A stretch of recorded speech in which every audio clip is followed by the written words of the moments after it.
I am Bonneau Ansley, an active real estate agent and founder of Ansley Real Estate, Christie's International, an award-winning Atlanta-based real estate brokerage that did over $3 billion in sales last year. And I'm Chris Tuff, one of the first advertisers to work directly with Mark Zuckerberg in 2006. I've since gone on to be the best-selling author of The Millennial Whisperer and Save Your Asks. And this is Brokering Billions.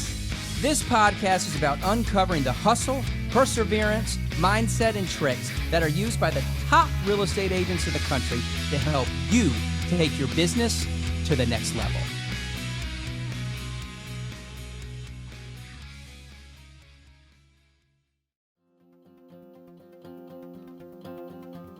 In today's episode of Brokering Billions, we're talking to Leigh Marcus.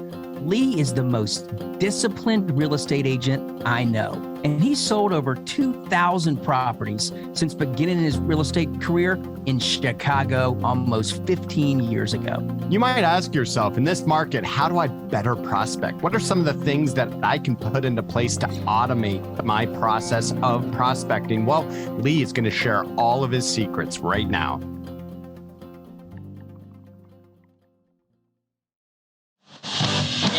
Woo! Who's fired up? Oh my gosh, I am so psyched today. I'm fired up. Are you? Yeah, this is going to be a good one. You're looking good, dude. Yeah, well, feeling good? Feeling really good. I am so happy that Leigh is here with us today. You ready, Leigh?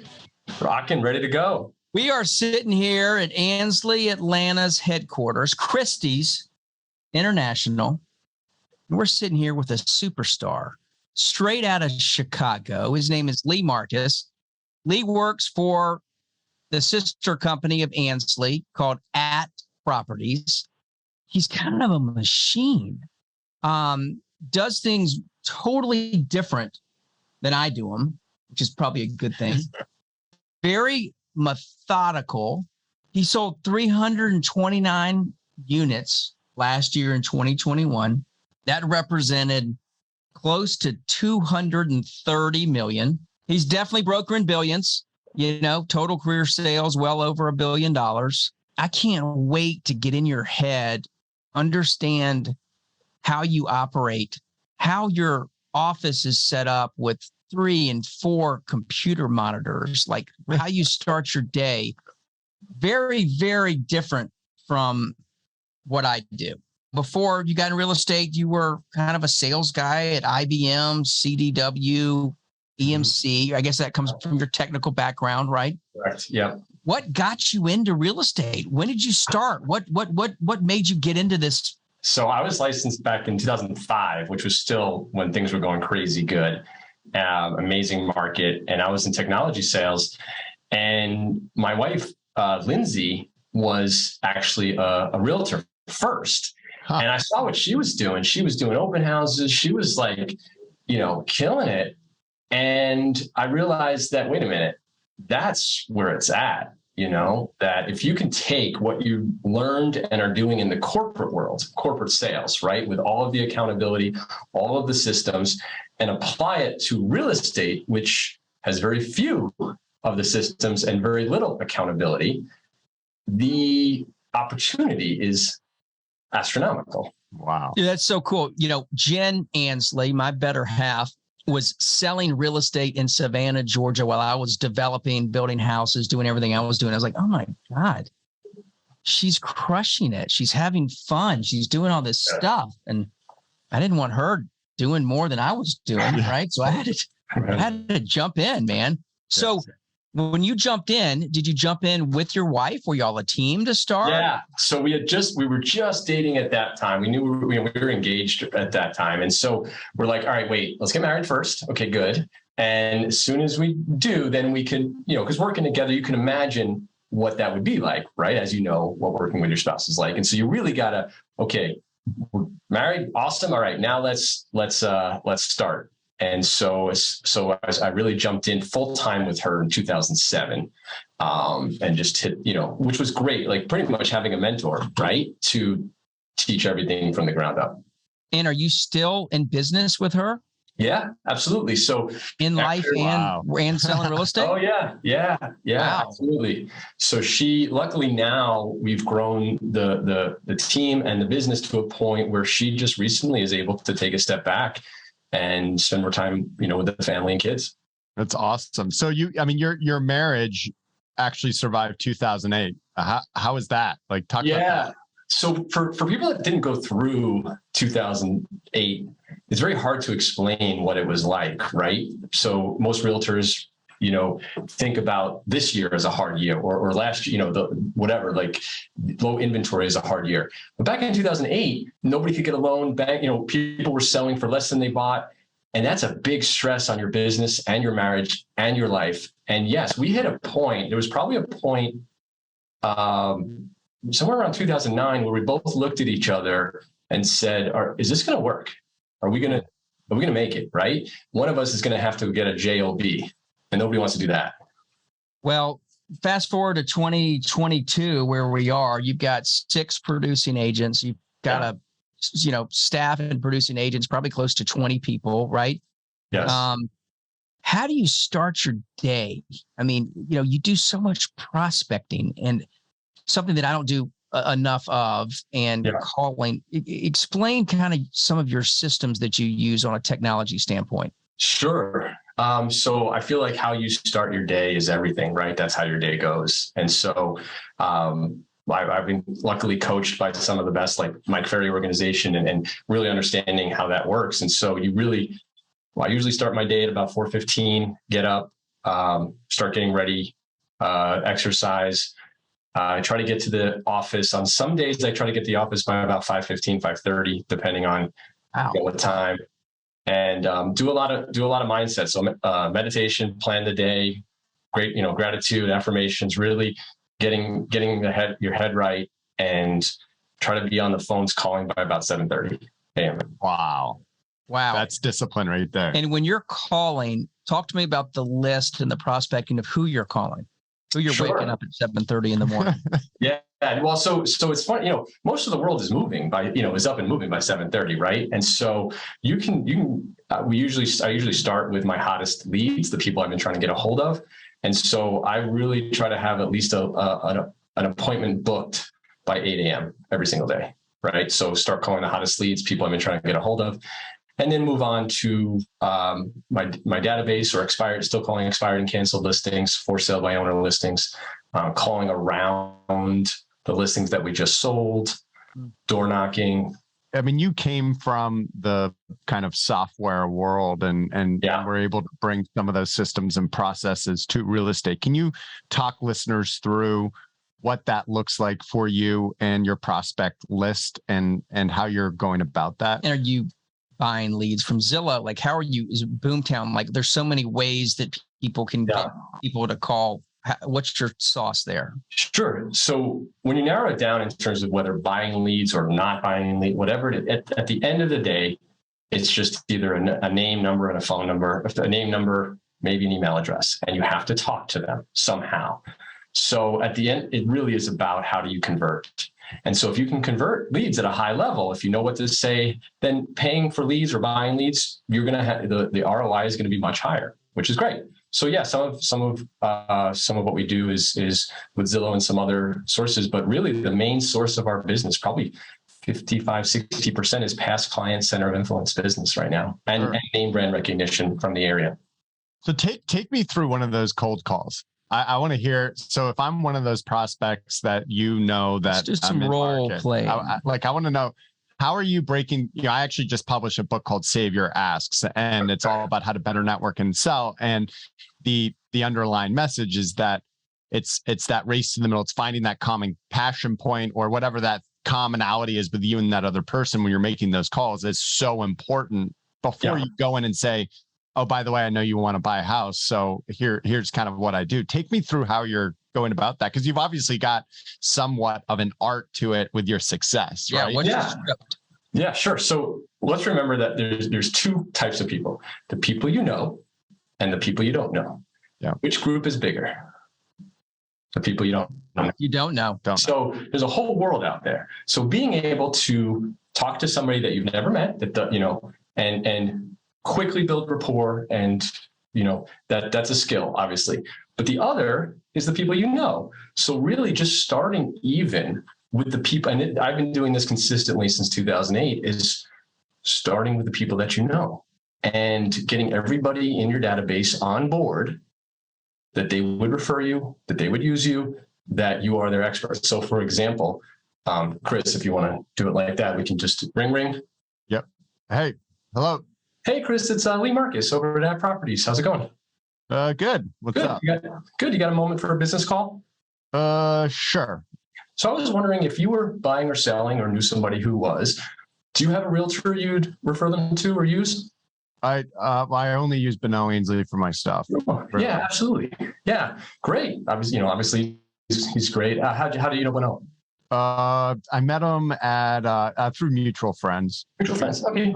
Yeah. Yeah, perfect. Now, obviously, look, you're gonna come across with many different types of people out there. Would you also be open to keeping me in mind in case there's anyone that I might be a good fit for versus Bonneau? Sure. Yeah. Awesome. Yeah, I'd love to be a go-to guy. Awesome. Okay. Awesome. And then the key, right? You just said, okay, you'd be open to it. Then I call you a month later, or a couple of weeks later. What is the chance that their realtor, Bonneau's a fantastic realtor. What is the chance that Bonneau has ever called them to ask for business or ask for referrals? Bonneau, yes, maybe, but let's say, most agents. So I actually don't care. It doesn't matter what they say about if they have a realtor or not. It's about the follow-up. And then I'll really know, second call, hey, Chris, it's Leigh. Hope you're doing well. I wanted to catch up on the market, see if you have any real estate questions, anything I can help with. And it's like all of a sudden it shifts because like they were not expecting another call ever. Does that make sense? It does make sense. Yeah, consistency. And so they're just building that database. I mean, ideally trying to have a database of 2,000 or 3,000 people that you've spoken with that have agreed that they would refer you, that like you, that know you. So will you also like look these people up on LinkedIn or some of these other things to get more information about who they are and like what they do, or no? You just go in for it?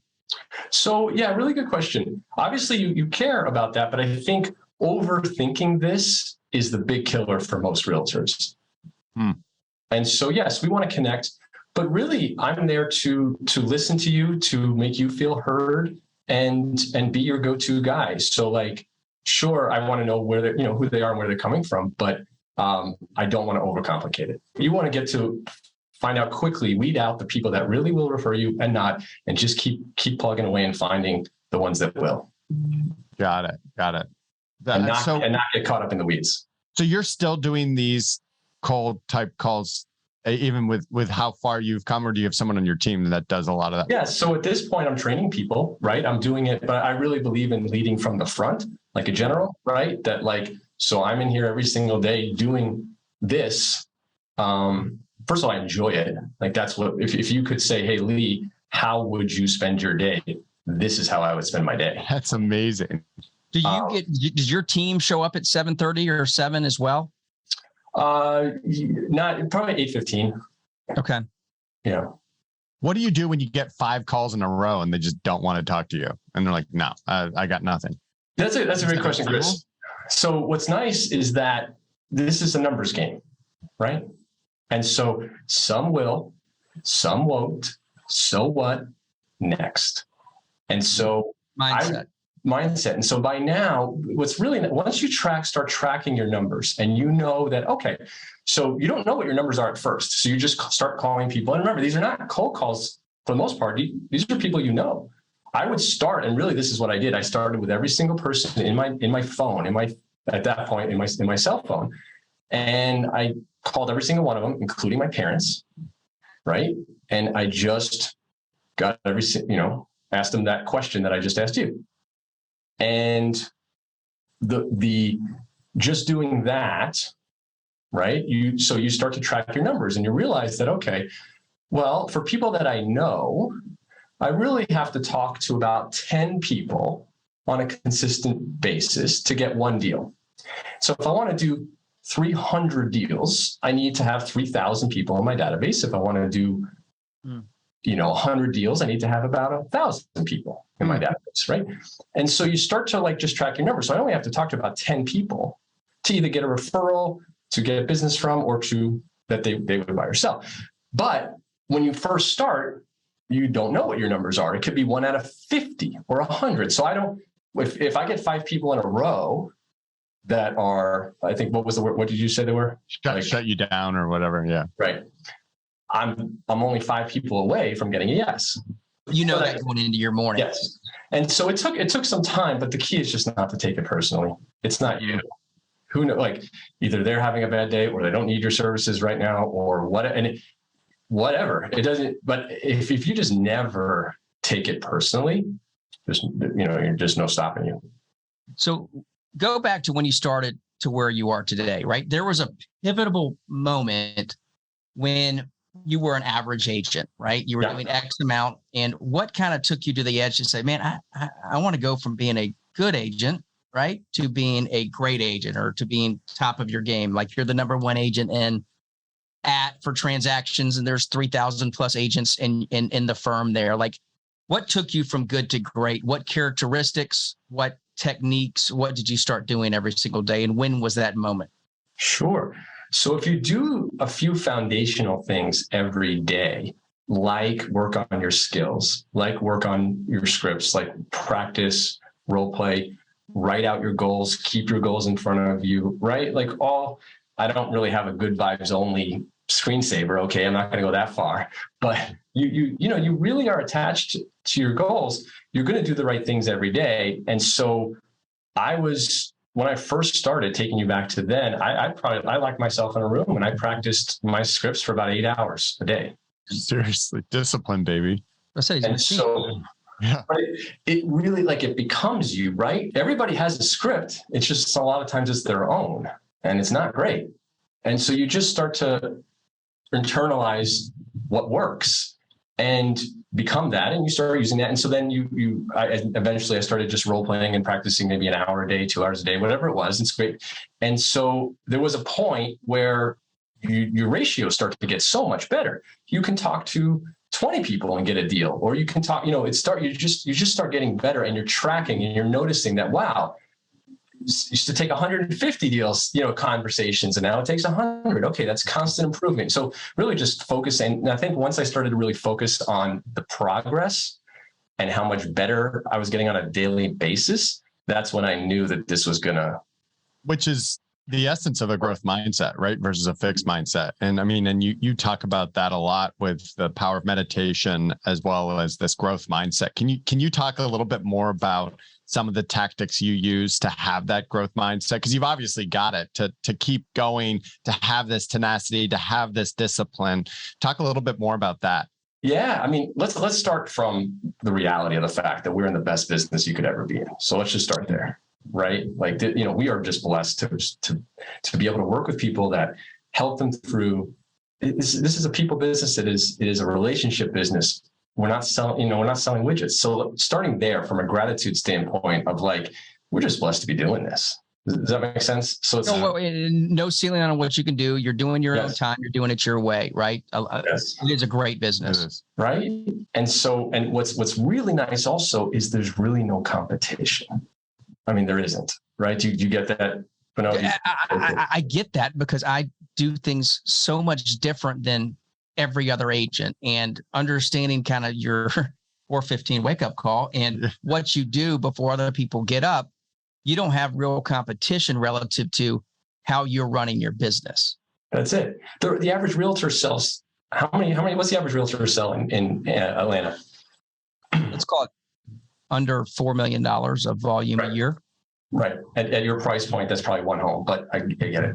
So you that's really your competition is the mom, somebody's sister that's selling a home. It's not real. They're not really trained. They're not really skilled. Right. And so it's not like in other industries where it's cutthroat and you're really dealing against huge producers all around across the board. So that's I guess where I start is that if you can just work on your skills. Going all in almost. Going all in very quickly. I mean, you're going to separate yourself so quickly. So let's just start there. That it's not futile.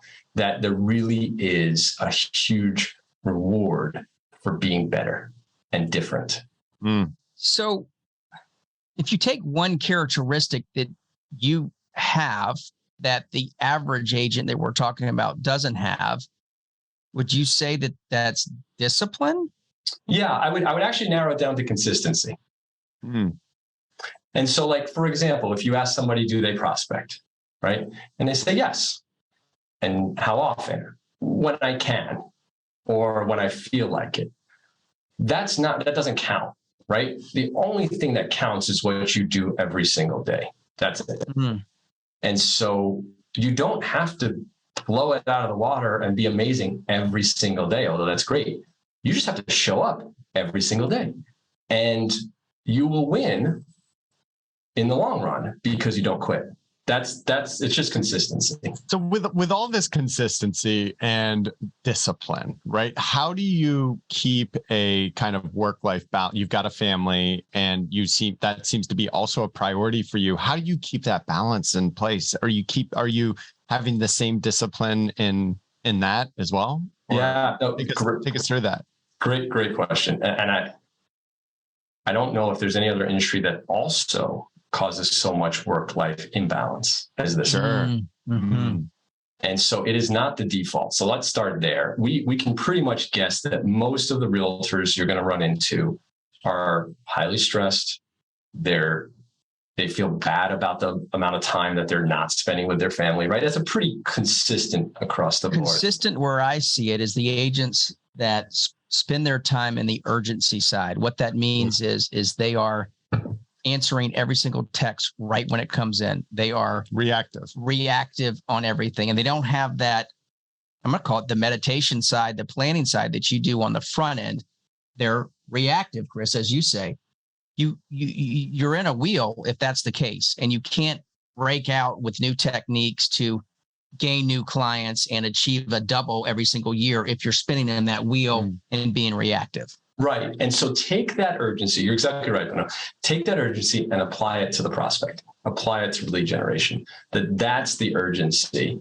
Now you do respond, right? You are responsive. Otherwise, there's no way you would grow your business. Okay. But at a certain point, you start putting systems in place, wonderful people on your team that are responsive for you too, right? I.e., some of the best things, Leigh, that I've done is I took my cell phone off my signs. I put a team number on there. So when the phone call comes in, I've got somebody to take those phone calls. That has taken out so much time. And then that person does all the scheduling.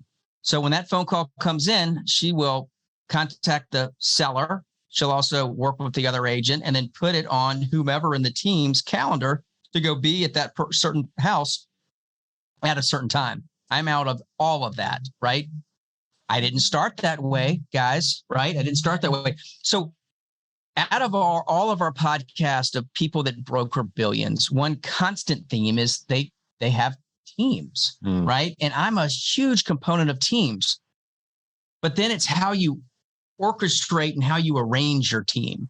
We have some teams that split, a commission comes in and gets split 5 ways equally, right? We've got other teams where, the other 4 people, the other 8 people are on salary, right? And they all have specific things they do. How is the makeup of your team designed and how does it work? Take us through that, because that's really some of the most questions we get with newer agents that are stuck doing 4 million or 8 million or 20 million. I want to build a team. Well, great.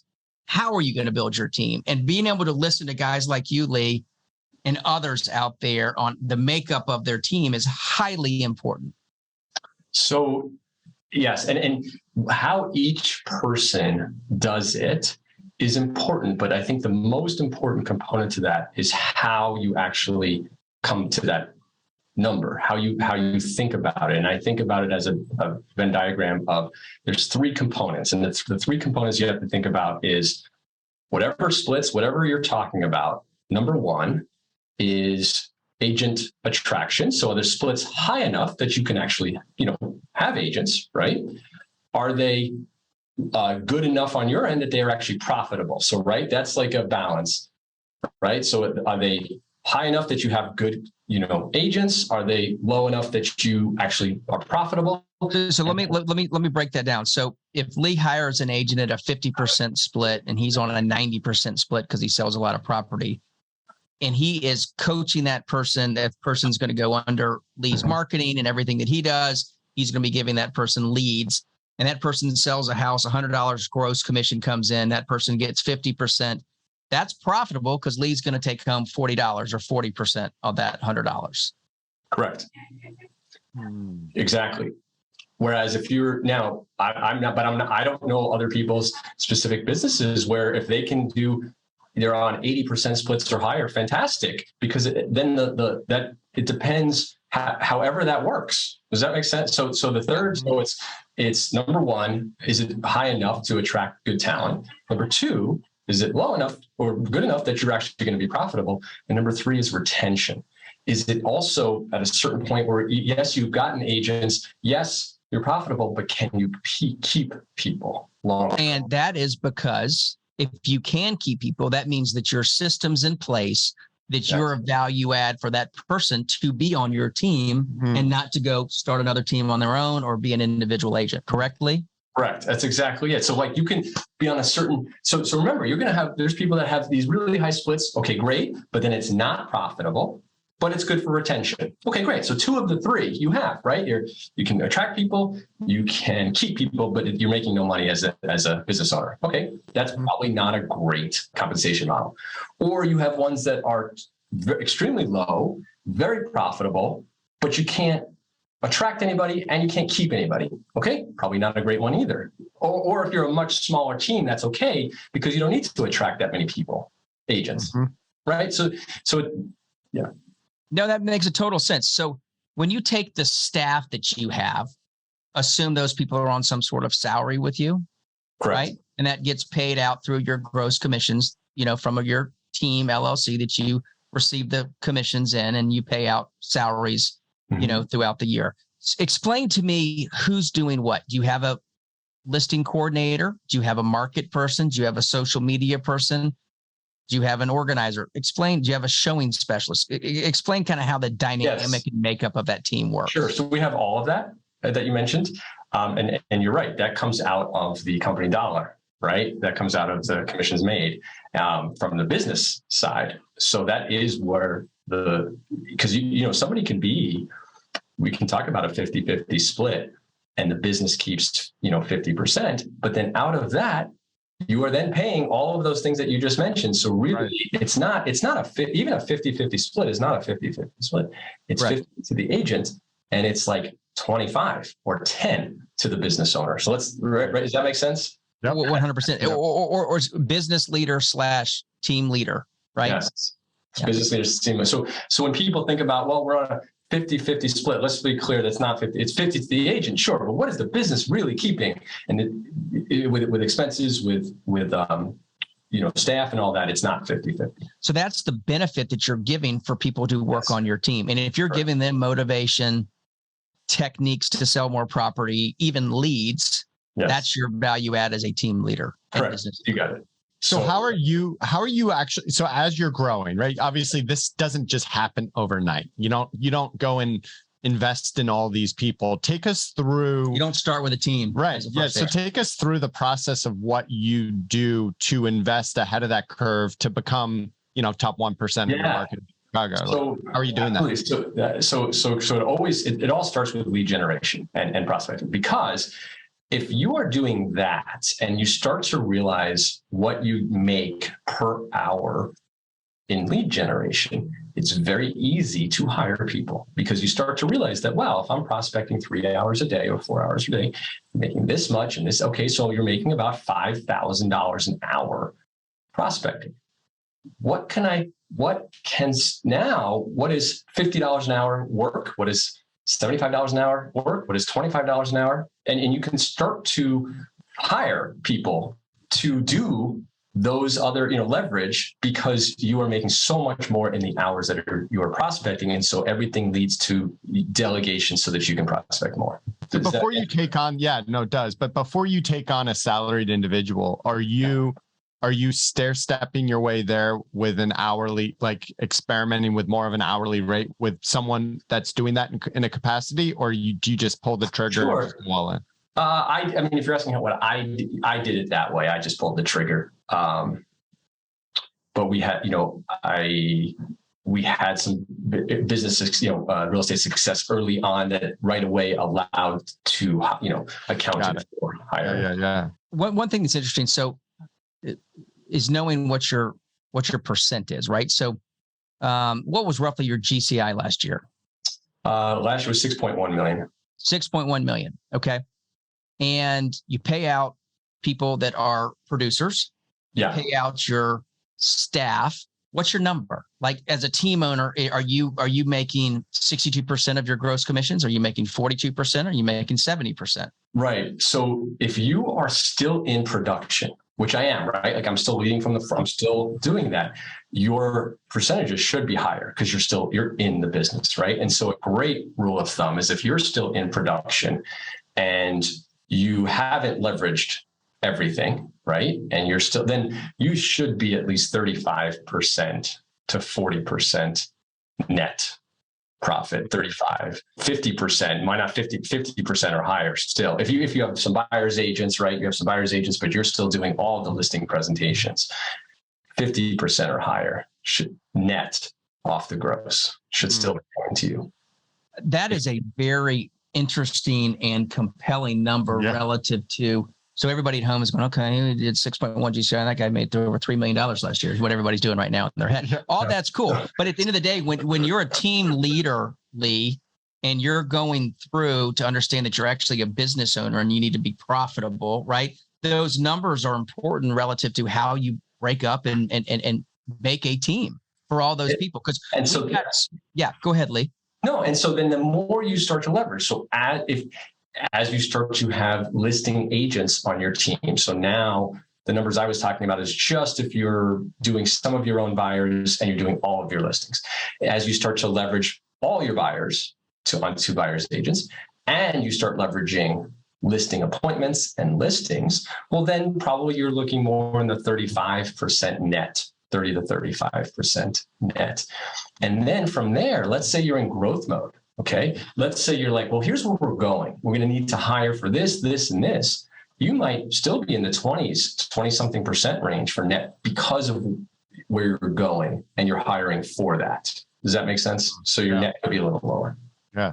That's super smart. That's super smart. So Leigh, for our newer agents that are out there, what is the best advice that you can give them? They might be doing $5 million. They might be doing $8 million a year. They might be an individual agent. They're deciding whether or not they should hire that first assistant. What is the best advice that you can give a newer agent out there that's one of our listeners? I would get real on, is this really going to work for you or not? Right? Like if you're in business, real estate, this is not the easiest business. There's an emotional component to what we do, even though it's a sales business, that you don't have in a lot of other sales businesses, right? And so if your goal is to make $100,000, there's a lot of industries you can make $100,000 easier than what we do on a daily basis. Easier than taking the call at 8:45 at night, right? At 9:30 at night negotiating, at Saturday and Sunday. Because when you break down the dollar per hour, if you're making $100,000 and you're working like an average realtor, it's 7 days a week, 24/7. You're really dollar per hour is much lower than it could be elsewhere. So I don't know if that's exactly what you're asking, but I want to say that's really what I would do if I was a new agent, is just get real as to like, what is my goal? I've never heard that before. Really and that is really eye-opening to me, right? So, if you're doing that, there's a lot of easier ways to make X amount of money. Yeah. But there's not when you're making $1 million a year. Correct. 2 million, 3 million, 8 million, 10 million. There's no easier way to do it. If the systems are in place and the team fabric is in place to make the kind of money that the people are making that are brokering billions. But when you break it down, Leigh, and this is a light bulb moment, when you're making $100,000 a year, there's a lot of different ways and a lot of easier ways to do that. So you've got to be real with yourself, as you say, and figure out the way to break that cycle and make X amount of money smarter. Or realize it's not going to happen and get out now. Because 88% of all realtors fail within the first 18 months. Wow. Does that make sense? So Yeah. fail quicker. Don't delude yourself. Don't go through. I mean, I have no idea what the divorce rate is for realtors, but I would assume it's higher than the average because of how much pressure and stress it puts on the family. Because of you really have to be intentional about your time. You really have to be intentional about how you do things. So if I was a new agent, I would get really clear on what it really takes. When you talk about the other people that are brokering billions, the amount that they've given up to get to that place. And by the way, it's not always you're giving up, failed relationships. No, not always, right? It's you're giving up every other interest outside of real estate. I personally don't have many hobbies. Never, I've given up, there's certain things that I've given up to be 100% committed, but that I did not give up my family and my relationships, but something had to give. And it was pretty much life outside of real estate and family. So if you talk to most top producers, hey, what do you guys do for fun? Yeah. This. Totally. Now, I will say that, and I'll push back a little bit about that. If you delegate correctly and you build your team to the top 0.2%, Keller Williams, they call it a level 7 or a level 9, where the producer completely steps out and the team can run without that producer being there, then that guy can do whatever he wants during the day. Correct. Bonneau's been on more vacations in the last 6 weeks of anyone I've ever met. And that's awesome, right. But my team's still been operational. Totally. And we still sold, $50 million this summer. Right. I still had my phone wherever I was. Yeah. I was still present, but I was on a different level relative to other top producers that are running a team at that point. Right. So is there a goal for you, Leigh, to be able to learn how to fly fish to whatever your thing that you're wanting to do and have that team operate on its own or be somewhat self-sufficient? Because I think that's the goal for everybody. When you can be making money when you're elsewhere, that's the top of what we're doing, brokering billions. And starting with that in mind, right? So starting with the fact that is what you want, that is what you're looking to do. That is the goal, because it's if you have everything, if you have all the money, but you don't have that, you don't have a life, you don't have relationships, that's not worth it. Then you realize that, okay, it's going to take a few years, whatever those years are, of not fly fishing, of not, right? Mm-hmm. So let's just level set here that we are on the same page, that is the goal, that is where you want to get to. But I think people think that that's year number 2 or 3. Mm-hmm. And Bonneau, what it would be the reality of that type of life with that type of income? How long do you think it should take or would take? Okay. I've been in the business since 2009. At present time, I'm chairman of a company that I started that will do $3.5 billion worth of real estate sales this year. We've got 350 producing agents. We've got 50 people on staff. I've still got a team. Last year we did 450 million. Hopefully we'll do over 500 million this year. I'm writing a book. I'm doing a podcast with Chris. I'm investing in other companies, and I'm vacationing and spending time with my family, right? So the way that I've set up my original team, I couldn't be doing all that extra stuff, starting a business, investing in other businesses, being tennis, with my son, whatever the case would be, vacation with my wife, writing a book, doing podcast. I couldn't do that if I hadn't set my team up the correct way where it can make money, sell houses, satisfy buyers in a very, very high level if the team wasn't set up correctly. Exactly. Yep. And so that takes being intentional. That takes starting with that end in mind, Bonneau, right? Mm-hmm. So exactly. So for a newer agent, right, that is, hey, how do you think about hiring your first assistant? How do you, Chris's question about, do you go hourly? Do you go, well, let's start with the fact that it's necessary. So remember that there is no right time. There is no, when I will invest when I get to this level. No, you won't. You have to start as soon, especially if you're bringing in business and you are generating that, you have to start as soon as possible. And so I was a $50 million agent and I wanted to be a $100 million agent the next year. January 1, when my number was 0, I hired and I spent like I was a $100 million agent. Yes. That's what you have to do. When I was a $100 million agent, I wanted to be a 200. What do? I hire as I'm a $200 million agent, right? And it keeps going and it keeps going and it keeps going. You have to be 2 or 3 steps ahead of where your team is to have to be able to take on the growth effectively to keep it going. Yep.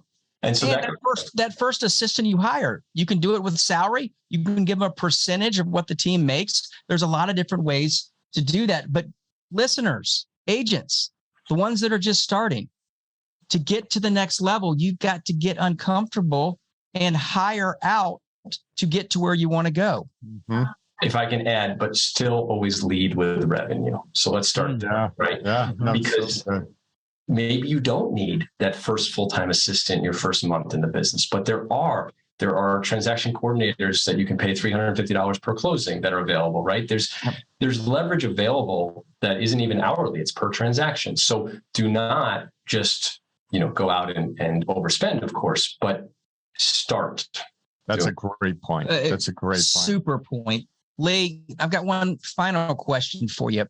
What characteristic would you say that you have to have? Like you just talked about, hey, if you're making $100,000 a year and that's all you're making, like you might not have that characteristic, but what's that one characteristic that you have to break through and be able to earn the income that you never thought that you would be able to earn and be able to live the life that you never thought that you'd be able to live? You really have to have something to prove, or something. You have to have something you're striving for or going for that is going to carry you through all of this. And if you're just doing it because you've seen it on HGTV or you've seen then as soon as it gets really hard, right? And you know what really hard means, whatever that is, right? Whatever that moment is where you want to quit, that's going to make you not quit, because there's a million of those a day, especially when you first start. So I would say the main characteristic is, whether that's grit or a chip on your shoulder or just something that really good is above and beyond, because at some point you don't need to be doing the level of business you're doing to live, right? You start to make a certain amount of money, more than you ever dreamed. And so like most people would just stop then, and then you're done. And so there has to be something. Something big. It could be just a goal of like, hey, I want to own an island, if that's what it is. Or I want to spend 6 weeks vacation this summer with Bonneau and go here. Okay, whatever it is, it's going to carry you through everything that you go through on a daily basis. That's what you need. And that's so good. What words of wisdom. I mean, Leigh, you have been awesome. Thank you. Thank you so much for being with us. You killed it. I'm Bonneau Ansley. And I'm Chris Tuff. Thanks for spending time with us. This is Brokering Billions. Peace.